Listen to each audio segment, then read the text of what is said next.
નમસ્કાર દર્શક મિત્રો, હું છું એન્કર અર્પિતા પટેલ। દેશભરના તાજા અને સચોટ સમાચાર આપણી ભાષામાં જોવા માટે A1 અભિપ્રાય ન્યૂઝમાં આપનું હાર્દિક સ્વાગત છે। હવે જોઈએ મુખ્ય સમાચાર। કચ્છ જિલ્લા મહિલા કોંગ્રેસ દ્વારા શેણાઈ ખાતે માસૂમ બાળકી અપહરણ કરી તેમની ઉપર દુષ્કર્મ કરવાનું કોશિશ કરનાર વિરોધ પ્રદર્શન કરવામાં આવ્યું। ગૃહમંત્રી રાજીનામું આપે નારા લગાવવામાં આવ્યા હતા। ગાંધી માકડેથી રેલી કાઢી હતી।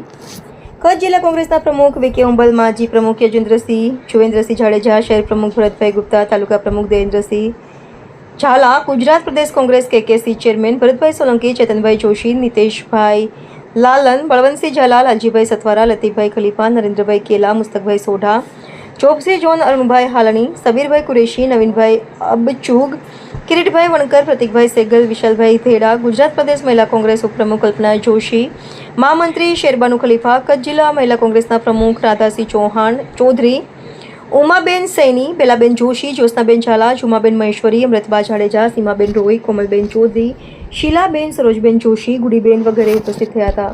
સ્ટોરી ભરત ઠાકોર, કચ્છ। મહિલા કોંગ્રેસ પ્રમુખ આજે એમનો શિરાઈની અંદર બનાવ બન્યું છે। બે મિત્રોએ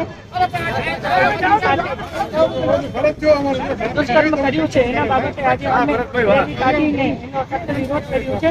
અને જ્યારે આખા ભારતની અંદર જ્યારે ભારતમાં રેપ કેસની દર 3.58 લાખ છે અને એની અંદર કેટલા લોકોને ઉપર થાય છે સજા?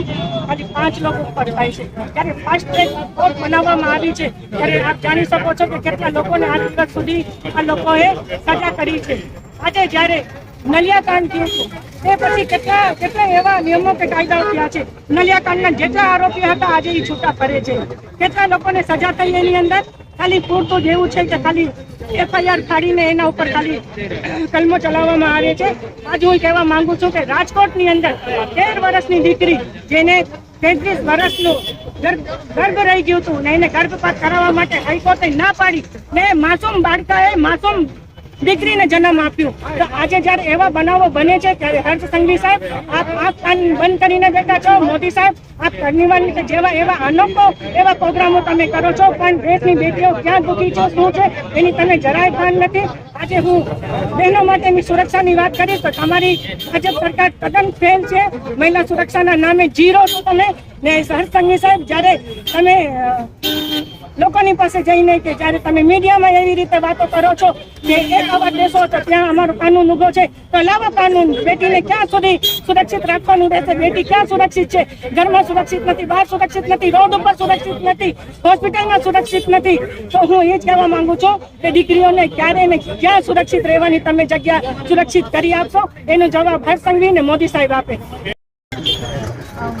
આજ રોજ ગાંધીધામ ખાતે ગઈકાલે જે બનાવ બન્યો હતો એ એક છોકરો અને એક છોકરી એ બેઠા હતા અને તેના ઉપર બે કોઈક અસામાજિક તત્વો આવી અને એમને કહે છે ચાલો પોલીસ સ્ટેશને અને પછી તેને છોકરીને ગાડીમાં લઈ જઈ અને એના ઉપર જે દુષ્કર્મ કરવાની કોશિશ કરી કે દુષ્કર્મ કર્યું એના માટે આજે અમે રેલી કાઢી હતી।